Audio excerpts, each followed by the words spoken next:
Live and Uncut, and I'm your host, the man of the hour, too sweet to be sour, the women's pet and the men's regret, where what you see is what you get, what you don't is better yet, John R. Highness, and of course a lot to talk about in the latest and greatest in Hudson County news. So first of all, let's talk a little bit about, we're going to talk a little bit, I should say, about what happened with the Malad Parade a couple weeks ago in Jersey City.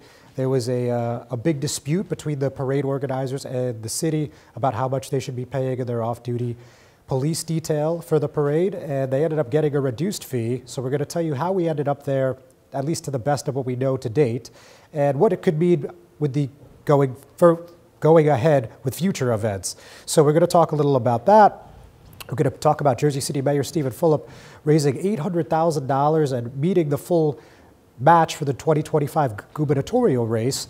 That's going to come through the New Jersey Election Law Enforcement Commission. So we're going to explain what that means and what the implications are on that race, which of course is still about 19 months out before we hit the primary.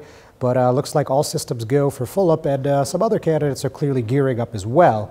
And we're going to tell you what those implications look like, as I was able to stop by North Bergen Mayor Nick Sockel's annual ball. And there were plenty of implications, in my eyes, for 2024 and 2025. So we're going to talk a little bit about that. And we're also importantly going to discuss a vigil that was in Hoboken yesterday.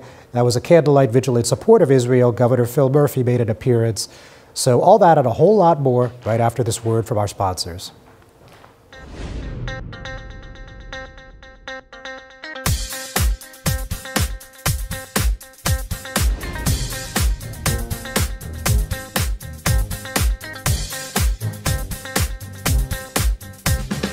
Consumer Carpets, 3408 Kennedy Boulevard in the Jersey City Heights, your one-stop store for residential and commercial floor treatments. Carpeting, linoleum, tiles, laminates, hardwood floors, area rugs, remnants. All major brands, all in stock.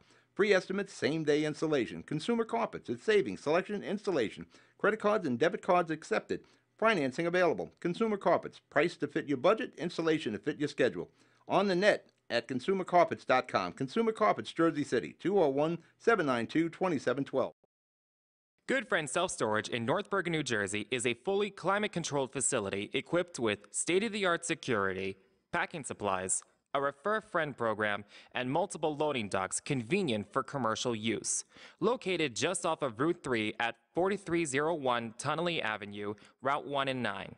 Call 201-867-2444 or visit us on the web today. Good Friend Self-Storage. Let us be your good friend. Panapinto Properties, Jersey City, shaping the workplace with state-of-the-art office spaces and addresses your company desires. Building residences that define your home environment, adjacent to all modes of transportation with on-site parking available. The right address, the right lease. Call 201-521-9000 or visit online at panapintodevelopment.com. Panapinto Properties, building Jersey City for everyone. Not everyone celebrates the birth of a baby. You have options. Don't panic. New Jersey has safe havens for unwanted infants. Leave the baby with staff at any hospital, ER, police or fire station, or rescue squad.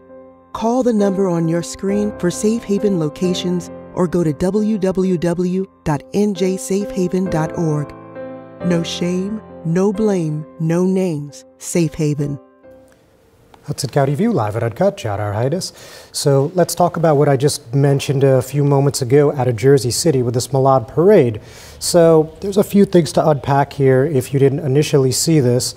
So let's just go through this step by step. So this was the 44th annual Malad Parade, and that's where the Muslim community celebrates the birth of Muhammad. Of course, that's their prophet. And we saw some emails that indicated that this was a big fight, relatively speaking. I mean, it was all, I mean, at least mostly online. I mean, I don't know what the phone calls did or didn't look like, but there was clearly a dispute here between the organizers and the city. So we heard from Saad Amani, and he's general counsel for the Malad Committee for North America. And this is one email that I got in a chain that was from September 27th, and it was sent to Cultural Affairs Director Christine Goodman. He said, "We are awaiting a revised bill from off-duty employment. Attaches City Ordinance 23056, which concerns off-duty police employment. The police rate for tax-exempt organizations is $50 an hour, not the quoted $150 an hour."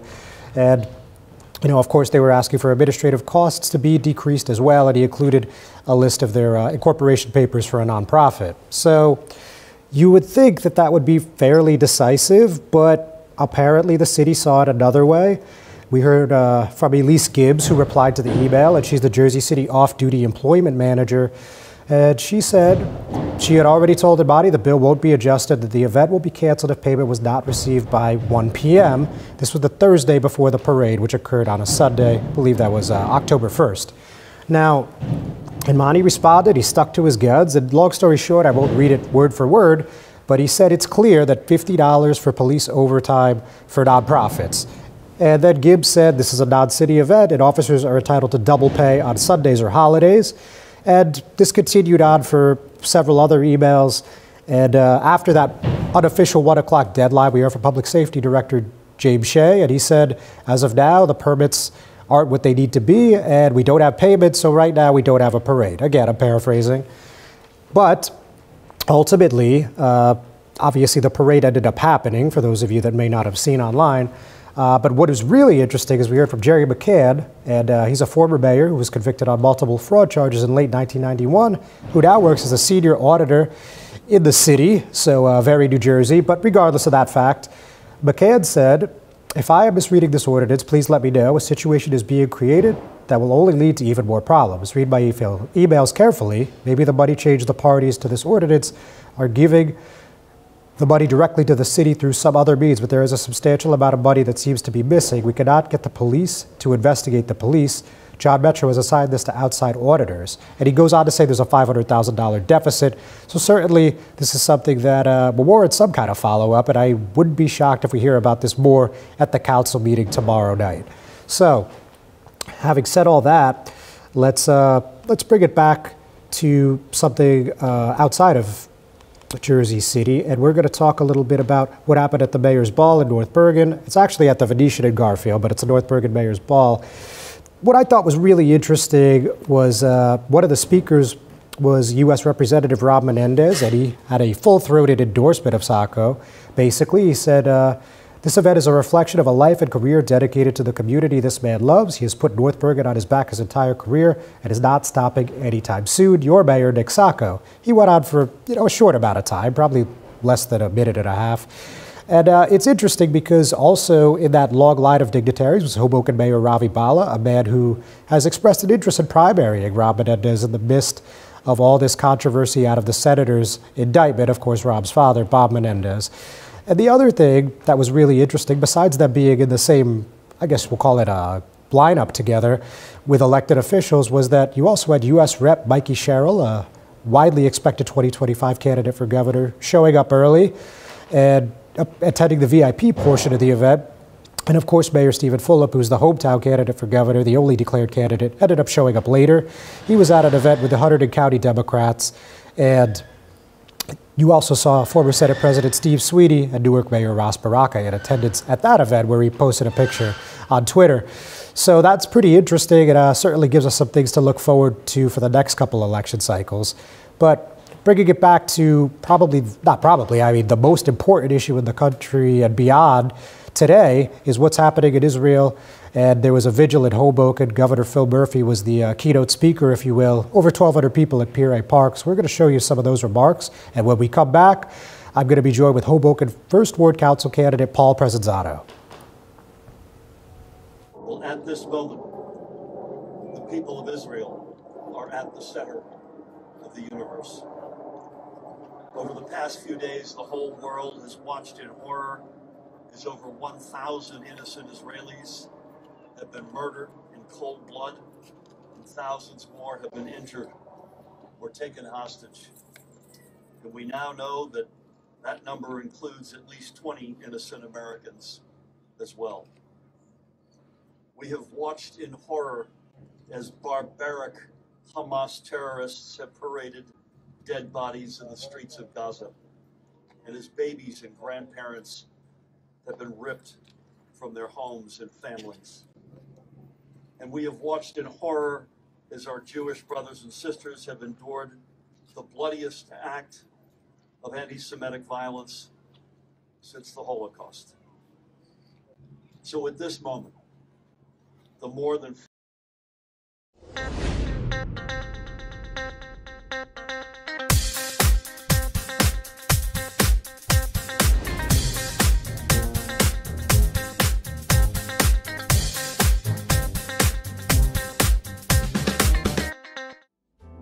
Newport, the luxury waterfront community on the Hudson River, offers a quality of life you deserve in one of our many high-rise towers. With amenities such as the on-site Newport Path, light rail, Newport Town Square, 3 playgrounds, dog run, upscale restaurants, retail giants like Kohl's, JCPenney, Macy's, and Target.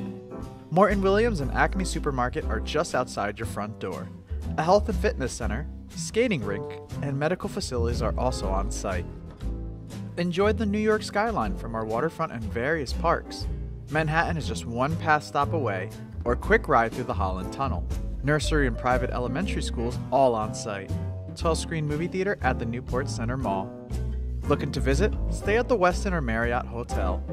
For more information, visit us at newportnj.com. Make lasting memories to cherish forever. It's incredible. It's you, Newport. Live like you want. Burns Brothers Memorials, Monuments, and Markers, 787 Tunley Avenue, Jersey City. Hudson County's only monument maker, serving all faiths and cemeteries. Design, studio, and large inventory on site. Cemetery inscriptions and custom orders welcome. Burns Brothers Memorials, Monuments, and Markers, 787 Tunley Avenue, just south of Secaucus Road. Craftsmanship that will last for all eternity. Burns Brothers, Jersey City, Albert H. Hopper, North Arlington. Visit us on the net. Review Live Uncut, John Arhitis, and as I just mentioned a few moments ago, today I'm with Hoboken First Ward Council candidate Paul Presinzano. Paul, thanks for coming back. Thanks for having me on, John. So just before we get into the local stuff, just want to express certainly what happened yesterday at the vigil at Pier A, Gazebo and Park.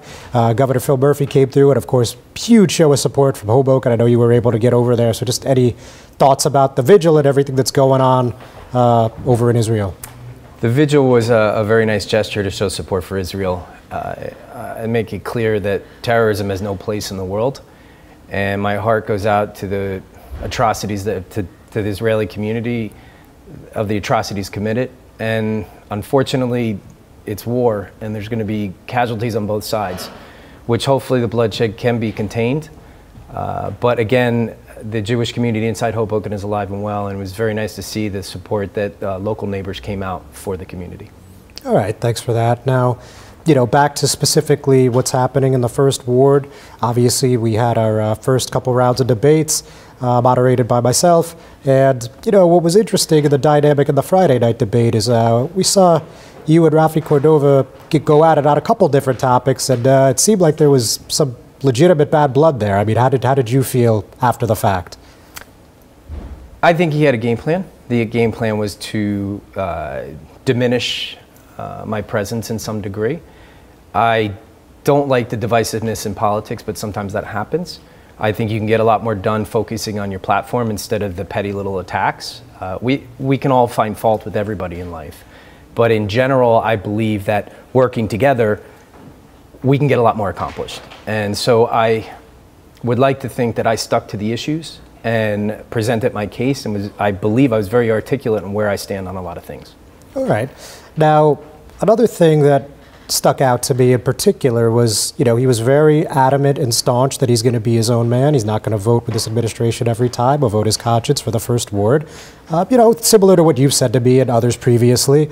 And he said, paraphrasing, that if you're just going to vote no all the time, how's it any better than voting yes all the time? Like, should it be a case-by-case basis? I wouldn't be where I am in my life today if I consistently said no to everything. I believe that, you have to work together to get to solve a problem. At the end of the day, when you take 40% of your donations from the mayor and, the administration that supports him, it's kind of hard to be independent on that. That said, I think everybody knows that I am a critic, and at times you have to raise awareness, and I'm not afraid to raise awareness on these issues. I think many people in the city are worried about repercussions. It was noted on the second debate that people were even worried about donating. It's a very interesting political landscape, and it's not for the It's not for the weak-hearted once you put your foot in the ring in Hoboken politics. Yeah, I don't think anyone's going to dispute that anytime soon. No. But now, I don't want to split hairs here, Paul, but now when we were talking about the budget, you know, you obviously expressed disdain over the fact that the public comment from the council was only about 5 minutes before they took the vote. He took umbrage with that fact and said, hey, you know, there were budget hearings and, you know, that's misleading, so on and so forth. I mean, there were budget hearings, right? Correct. But you still felt they were insufficient. Why did you feel that way? I've attended every one of those via Zoom, and it wasn't well attended. There wasn't every council person on those meetings. The presentations are the same presentations every year. It's always a very top layer of what we have to spend or along those lines.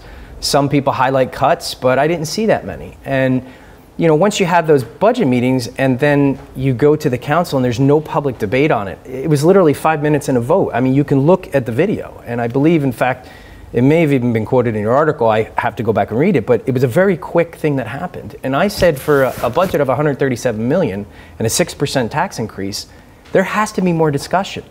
Why wasn't the council, you know, when they all got in the room together, having that debate? So I feel that the budget is extremely important and should take up more time than some of the things that we debate inside City Hall and we debate at council meetings.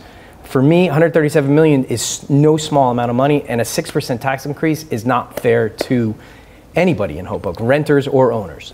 So, you know, on that point, Paul, it's something that's interesting to me is, you know, we're looking at all this election stuff, we're going to all these council meetings, and we're often talking about, you know, municipal spending and how it impacts the taxpayer, the resident. But, you know, you rarely see people publicly complain about their taxes. So, I mean, is that something that's more common at the doors in a private conversation, or is it really something that rarely comes up? We struggle in Hoboken to get involvement. I think you can see that at the council meeting there is a set group that comes out.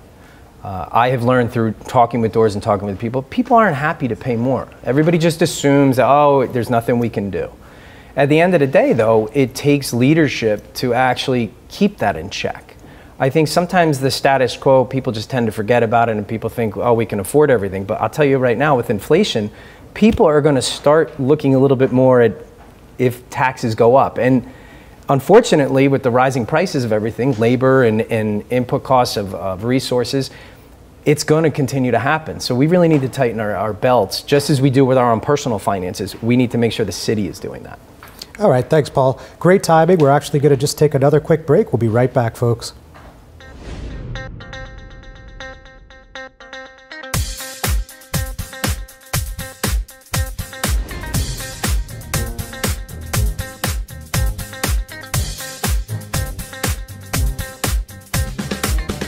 Carpets, 3408 Kennedy Boulevard in the Jersey City Heights, your one-stop store for residential and commercial floor treatments, carpeting, linoleum, tiles, laminates, hardwood floors, area rugs, remnants, all major brands, all in stock. Free estimates, same-day installation. Consumer Carpets, it's savings, selection, installation. Credit cards and debit cards accepted. Financing available. Consumer Carpets, price to fit your budget, installation to fit your schedule. On the net at consumercarpets.com. Consumer Carpets, Jersey City, 201-792-2712. Good Friend Self-Storage in North Bergen, New Jersey is a fully climate-controlled facility equipped with state-of-the-art security, packing supplies, a Refer a Friend program, and multiple loading docks convenient for commercial use. Located just off of Route 3 at 4301 Tunnelly Avenue, Route 1 and 9. Call 201-867-2444 or visit us on the web today. Good Friend Self-Storage. Let us be your good friend. Panepinto Properties, Jersey City, shaping the workplace with state-of-the-art office spaces and addresses your company desires. Building residences that define your home environment, adjacent to all modes of transportation with on-site parking available. The right address, the right lease. Call 201-521-9000 or visit online at panepintodevelopment.com. Panepinto Properties, building Jersey City for everyone. Hudson County View Live Uncut. John Arhitis, and I'm still here with Hoboken First Ward Council candidate Paul Presinzano. All right, so Paul, let's try to not just completely rehash the debate here, but I do have one more. So I did notice, I saw a sign that was hung up in Marine View that says Paul Presinzano, does not support pilots, and therefore he doesn't support you Marine View residents. I imagine you have a different point of view there. Yeah, it's typical old school politics of Hoboken obstructionists and people not listening to the question that you asked. The question you asked was about new pilots. And I am not in favor of new pilots because the majority of what's built in Hoboken, or the idea of a pilot is area that needs to be redeveloped or that is, you know, dilapidated, and we have to encourage redevelopment there. Everywhere in Hoboken is desirable. So therefore, the use of a pilot for me is a struggle. One, I said it very clear, pilots, as long as the money gets to students and to the school system, I'm okay. That's what I'm concerned about, is educating our students. But what we have to understand is I'm not in favor of luxury buildings getting a pilot. It doesn't make any sense to me. And I think also, you know, the Marine View issue is very complicated to begin with. They are under a pilot right now, but what they have to understand is that if that pilot does disappear, they move immediately to rent control. And I think the best example we can look at is what happened to Church Towers. Same thing, and we haven't had any problems there. So I think the key thing that we have to focus on here is that I am concerned about our future, our students. And at the end of the day, I don't want to see pilots used for luxury buildings because it doesn't accomplish the other thing. If you build 10 units, 1 unit's affordable. That's not working. So therefore, I am 100% in favor of rent control. So that's the big piece of this equation that everybody's forgetting. But also we have to look at the question you asked. I answered that question on the basis of new pilots, not existing pilots. Okay, yes, point taken, at least on my end. So now, last time you were here, unfortunately, we were talking about the rat problem, infestation, crisis, whatever you want to call it, and you know, we're still working on it today. Now, there's been a lot done on the council. I mean, you know, we're obviously containerized garbage, streeteries, maintenance of streeteries, erecting a new streetery. But, you know, these guys and gals, I guess, are not going to go away anytime soon. So what do you think about what's been done to date, and what do you think needs to happen going forward? Listen, hats off to Councilman DeFusco and Councilman Quintero for putting together that garbage can ordinance. It was a little bumpy, but ultimately I can tell you in the first ward when I'm knocking on doors, we've taken it heat. It's actually working. I've seen areas where there was a big rat population and then suddenly it's decreased a little bit. It hasn't solved everything, and I don't think one size fits all here, but ultimately at the end of the day, I would like to see a comprehensive plan, and it's something that the city has not put forth. We seem to be putting patchwork on it. I do believe that the legislation put up by Councilwoman Giattino about parklets versus streeteries have something to do it. I might approach some things with some extra ways to kind of encourage or discourage a streetery. But you know, the problem is a big one for me as we get to the colder months. These little guys can maybe find their way into your basements, and that's my biggest concern. But at the end of the day, on our block, we've become closer as neighbors, closer as a community, because when we do have a rat issue, we literally go tell the person next door, either they contact their management company or we do things ourselves. And so that, I think, it's not a Band-Aid approach of a house-by-house attack. It's a block-by-block approach. And I don't think the city has done a great job at that. We just kind of keep throwing 1,000 spitballs at the wall and see what fits or what works. At the end of the day, I think we need to have leadership, not just the council. We'd have to have the mayor come out and say that we do have a problem and that I'm going to throw the kitchen sink at it, which we haven't seen as of yet. I put forth a plan that had several points, and the city adopted a couple of those plans. The garbage can was part of it. And I think the education process, we need to do a little bit more. But at the end of the day, Hoboken's resilient. And that when let me jump in there. I apologize, but we're almost out of time. So last week, we got an email blast from the mayor that talked about death threats he received last year. And, you know, obviously there were some pretty coarse things said that he highlighted and, you know, talked about how Hoboken's better than this and so on and so forth. I mean, I know you read it. So just your feelings on that. And, yeah, just your feelings on that. I'm sorry that the mayor had to go through that. Politics can be a pretty tough place. There is no way his family and his children should have to endure that. I am not in favor. I do not support anything like that, and it needs to be made very loud and clear that Hoboken will not stand for it. I won't stand for it, and the majority of the people won't stand for it. Unfortunately, you can't control everybody in the world and everybody's thoughts. At the end of the day, I might disagree with the mayor, and I might have my critiques of him and the administration. It's just that, though. It's a critique. I would love to sit down and have a coffee or a cocktail maybe with the mayor and some, that would be great. But at the end of the day, I don't have anything beyond just, I think some policies could be done better. So I do not stand for what happened. It's sickening, and it has no place in Hoboken. Thanks, Paul. Now, any quick closing thoughts? We're coming up 3 weeks away for early voting. We've been around to the ward, to a lot of people, a lot of doors. We've heard great things about, people believing in what we're standing for, which is quality of life issues, which I believe the city has kind of forgotten, and they focus more on headlines. And we've seen a little bit of that with the mayor kind of 1 foot in, 1 foot out, of potentially looking for a congressional run. I think there's a lot of problems in the city that we should focus on and not just the headlines. That said, we can only accomplish making Hoboken better together. And I think that's something that is awesome about Hoboken, is that the community and we tend to always, in a crisis situation, come together to fix things. And that's what I'm excited about. At the end of the day, I can be critical, but I realize that in anything in life, we can always do better. But the key thing is here, we have to do it not alone, you do it together. Thanks, Paul. Appreciate it. Ladies and gentlemen, thanks for watching. We're not done yet. We'll be right back.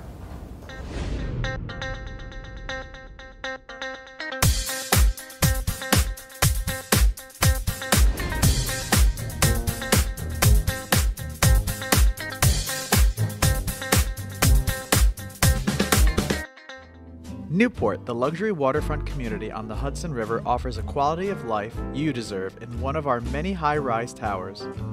With amenities such as the on-site Newport Path, light rail, Newport Town Square, 3 playgrounds, dog run, upscale restaurants, retail giants like Kohl's, JCPenney, Macy's, and Target.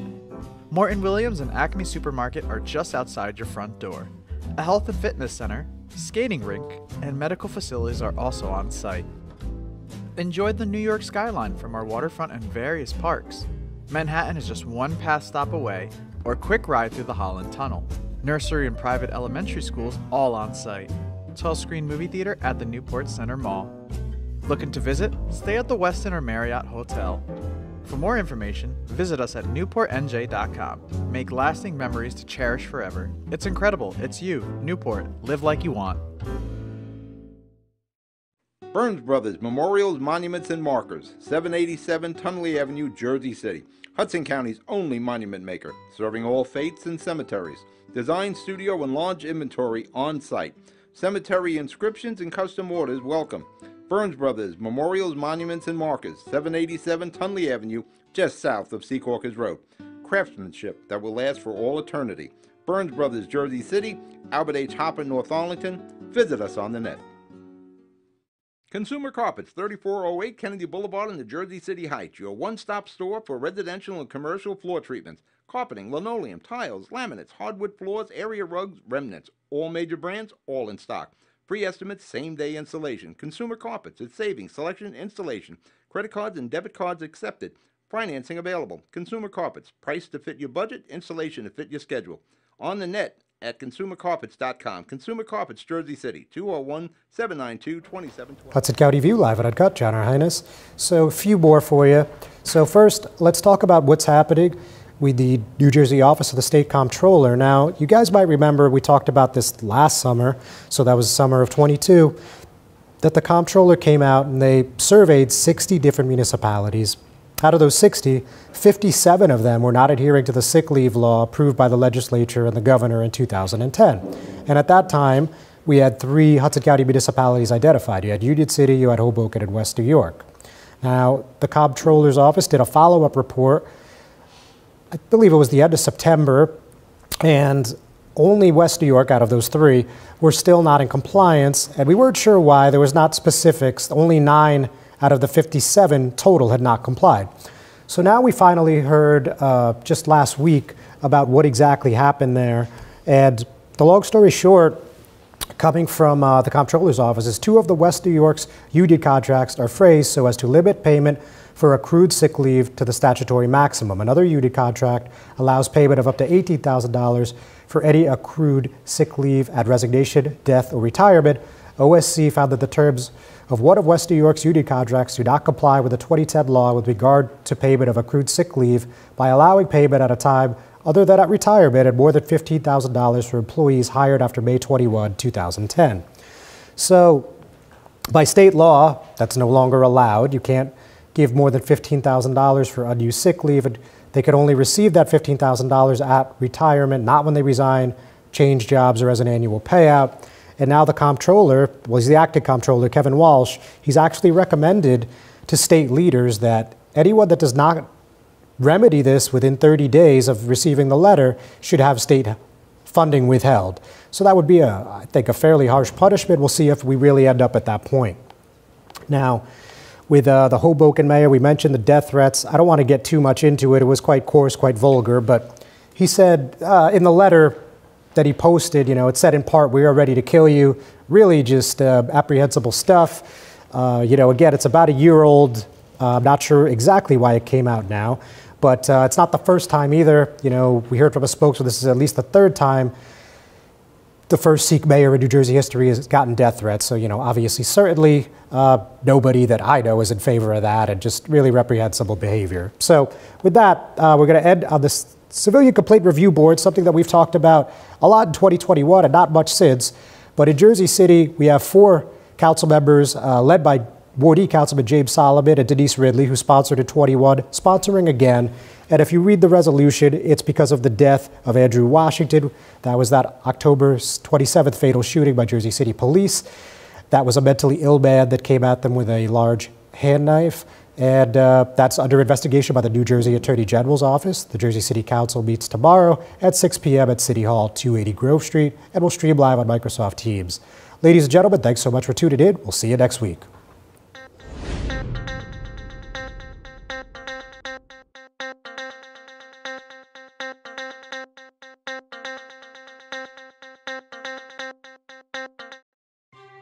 Thanks for watching Hudson Media Group.